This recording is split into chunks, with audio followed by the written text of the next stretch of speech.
आप सबका स्वागत है साथियों।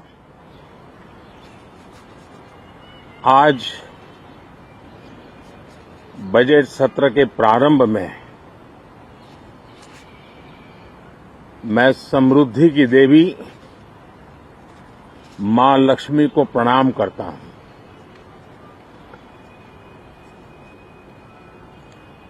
और ऐसे अवसर पर सदियों से हमारे यहां मां लक्ष्मी का पुण्य स्मरण किया जाता है।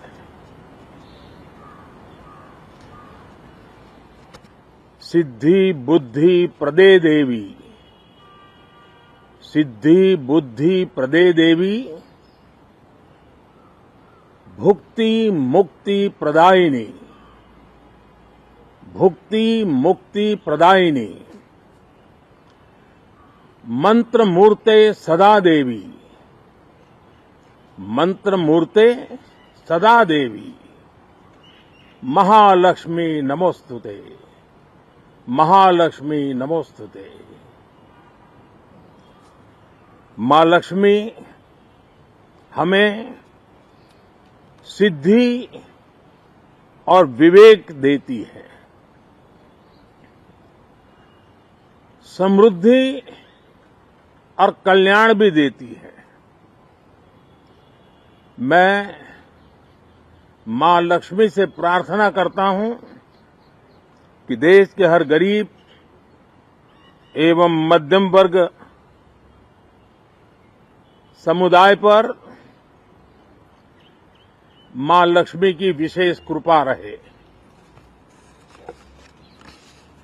साथियों, हमारे गणतंत्र के 75 वर्ष पूरे हुए हैं।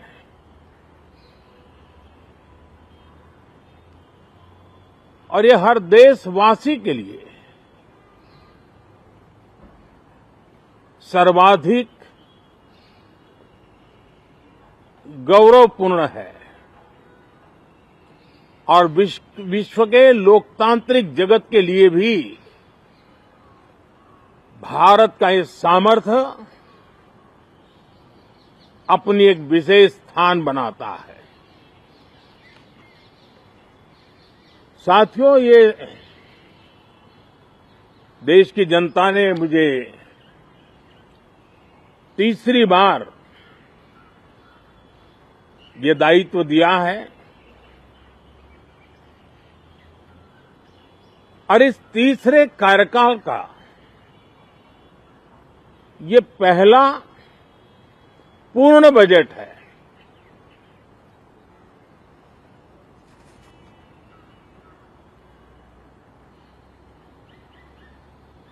और मैं विश्वास से कह सकता हूं कि 2047 जब आजादी के 100 साल होंगे, विकसित भारत का जो संकल्प देश ने लिया है, ये बजट सत्र, ये बजट एक नया विश्वास पैदा करेगा, नई ऊर्जा देगा कि देश जब आजादी के 100 साल मनाएगा तब विकसित होके रहेगा। 140 करोड़ देशवासी अपने सामूहिक प्रयास से इस संकल्प को परिपूर्ण करेंगे। तीसरे टर्म में हम मिशन मोड में देश को सर्वांगीण विकास की दिशा में,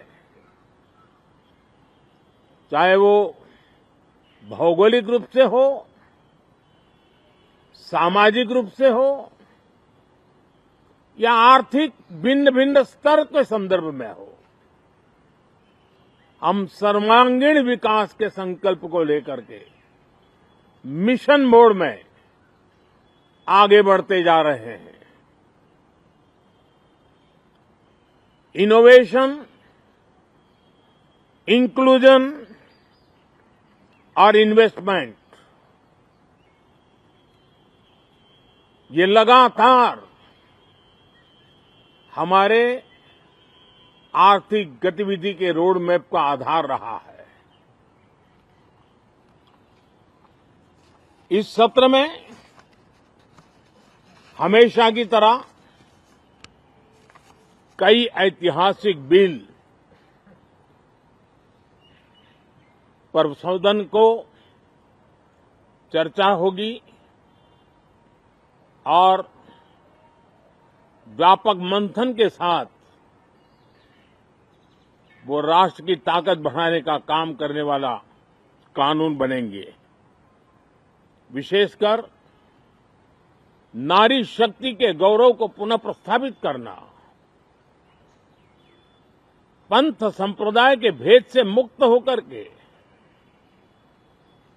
हर नारी को सम्मानपूर्ण जीवन मिले, उसको भी समान अधिकार मिले, उस दिशा में इस सत्र में कई महत्वपूर्ण निर्णय लिए जाएंगे।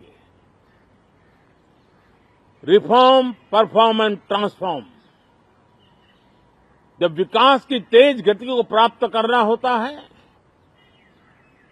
तो सबसे ज्यादा बल रिफॉर्म पर रहता है। राज्य और केंद्र सरकार ने मिलकर के परफॉर्म करना होता है और जन भागीदारी से हम ट्रांसफॉर्मेशन देख सकते हैं। हमारा युवा देश है, युवा शक्ति है और आज जो 20-25 साल की आयु के नौजवान हैं, जब वो 45-50 साल के होंगे तब वो विकसित भारत का सबसे बड़े बेनिफिशियरी होने वाले हैं। उम्र के उस पड़ाव पे होंगे, नीति निर्धारण की व्यवस्थाओं में उस जगह पे बैठे होंगे कि वे गर्व के साथ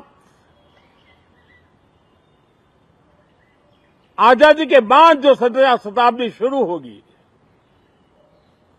एक विकसित भारत के साथ आगे बढ़ेंगे। और इसलिए ये विकसित भारत के संकल्प की पूर्ति का प्रयास, ये अथाग मेहनत आज जो हमारे टीनेजर्स हैं, हमारी युवा पीढ़ी है, उनके लिए ये एक बहुत बड़ा तोहफा बनने वाली है। जो लोग 1930 में, 42 में आजादी के जंग में जुट गए थे,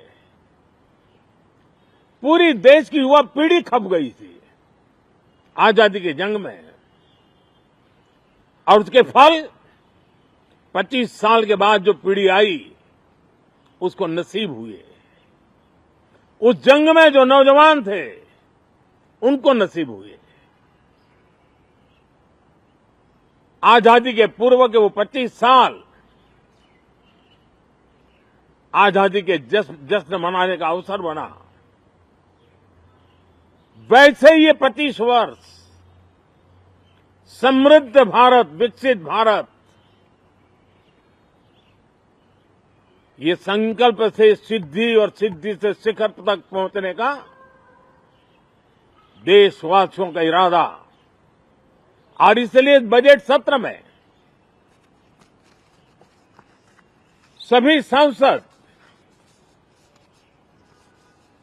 विकसित भारत को मजबूती देने के लिए अपना योगदान देंगे। विशेष करके जो युवा सांसद है उनके लिए तो सुनहरा अवसर है क्योंकि वो आज सदन में जितनी जागरूकता, जितनी भागीदारी बढ़ाएंगे और विकसित भारत के जो फल है वो तो उनकी नजर के सामने देखने को मिलने वाले हैं। और इसलिए युवा सांसदों के लिए एक अनमोल अवसर है। साथियों, मैं आशा करता हूं कि हम देश की आशा आकांक्षाओं के इस बजट सत्र में खरे उतरेंगे। साथियों, आज एक बात आपने जरूर नोट की होगी, मीडिया के लोगों ने तो जरूर करनी चाहिए। शायद 2014 से लेकर अब तक शायद ये पहला पार्लियामेंट का सत्र है कि जिसके एक दो दिन पहले कोई विदेशी चिंगारी नहीं प्रगटी है, विदेश में से आग लगाने की कोशिश रही हुई है। 10 साल से 14 से देख रहा हूं, हर सत्र के पहले शरारत करने के लिए लोग तैयार बैठते थे और यहां उसको हवा देने वालों की कोई कमी नहीं है। ये पहला सत्र मैं पिछले 10 साल के बाद देख रहा हूं कि जिसमें किसी भी विदेशी कोने से कोई चिंगारी नहीं हुई। साथियों, बहुत बहुत धन्यवाद।